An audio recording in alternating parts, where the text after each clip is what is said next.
శ్రీమాత్రే నమః. మీ వ్యాపార భాగస్వామ్యం లేదా వివాహ బంధంలో ఈ నెల ఒక పెద్ద మలుపు వచ్చే సూచనలు కనిపిస్తున్నాయి. ఏ వారం అనుకూలం, ఏ వారం జాగ్రత్తగా ఉండాలో చెప్తాను. నమస్కారం, నేను పండిట్ సూర్యప్రకాష్. 3 ఆగస్టు 2026 నుండి 31 ఆగస్టు వరకు మకర రాశి వారి మాసఫలం ఇప్పుడు చెప్తాను. ఈ నెల మీకు అత్యంత ప్రత్యేకమైన నెలప్రియమైన వారు. ఎందుకంటే గురుగ్రహం అంటే జ్ఞానం మరియు అదృష్టానికి అధిపతి. మీ 7వ భావంలో అంటే వివాహం, భాగస్వామ్యాలు, వ్యాపార ఒప్పందాల స్థానంలో ఉచ్చ స్థితిలో కర్కాటకంలో ప్రయాణిస్తున్నాడు. ఈ నెల అదృష్ట సంఖ్య 8, అదృష్ట రంగు నీలం. ఈ నెల తప్పక ఒక కొత్త ఒప్పందం లేదా భాగస్వామ్యాన్ని ప్రారంభించండి. కానీ ముఖ్యమైన నిర్ణయాలు తొందరపడి తీసుకోకండి. ఓం గురవే నమః ఈ మంత్రం ప్రతిరోజు 11 సార్లు జపించండి.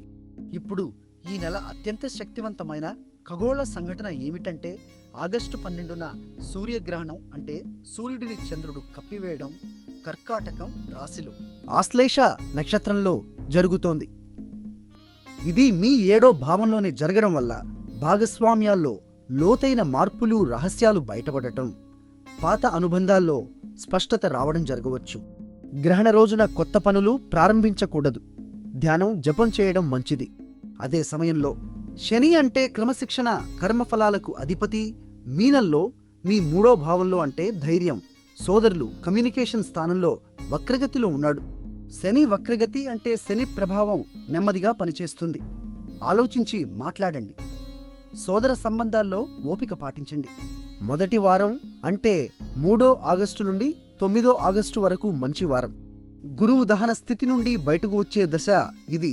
మీ భాగస్వామ్యాల్లో కొత్త శక్తి వస్తుంది.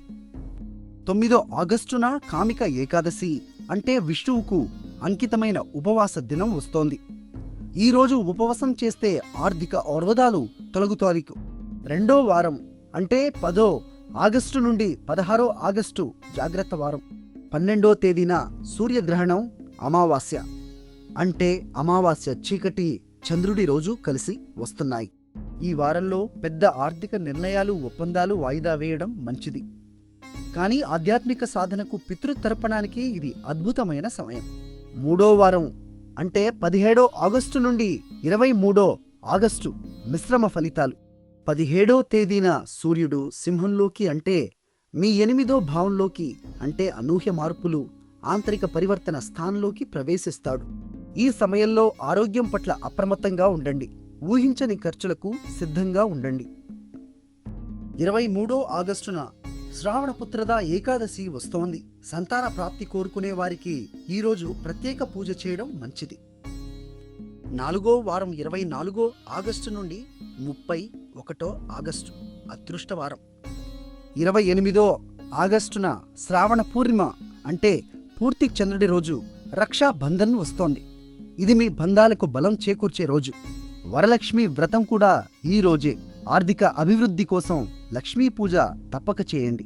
వృత్తి విషయాల్లో గురువు ఉచ్చ స్థితి వల్ల కొత్త వ్యాపార భాగస్వామ్యాలు, ప్రమోషన్లు రావచ్చు. ముఖ్యంగా 11వ తేదీ తర్వాత గురువు దహన స్థితి ముగిశాక.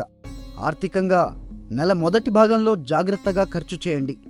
2వ భాగంలో మంచి ఆదాయం వచ్చే అవకాశం ఉంది.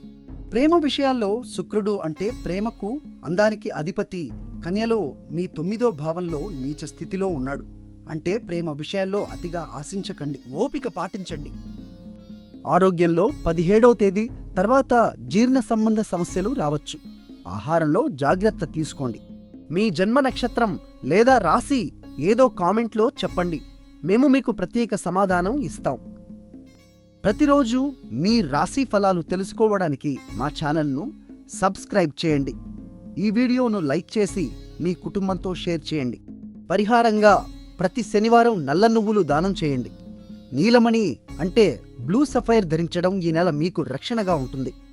ఓం సం జనైశ్చరాయ నమః ఈ మంత్రం ప్రతిరోజు జపిస్తే శని వక్రగతి ప్రభావం తగ్గుతుంది. శుభం కలుగుగాక.